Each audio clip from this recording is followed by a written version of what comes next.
Education টিকে এছাম সকলোকে স্বাগতম জনাইছোঁ।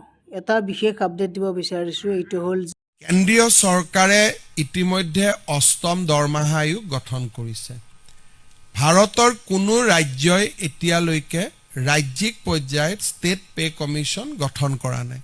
কিন্তু আজি আমি অসমৰ প্ৰাক্তন অতিৰিক্ত মুখ্য সচিব সুভাষ দাসৰ অধ্যক্ষতাত 8th Assam pay commission constitute কৰাৰ সিদ্ধান্ত লৈছোঁ।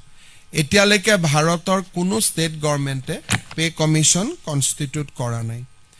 কেন্দ্ৰীয় চৰকাৰে ইতিমধ্যে অষ্টম দৰমহা আয়োগ গঠন কৰিছে।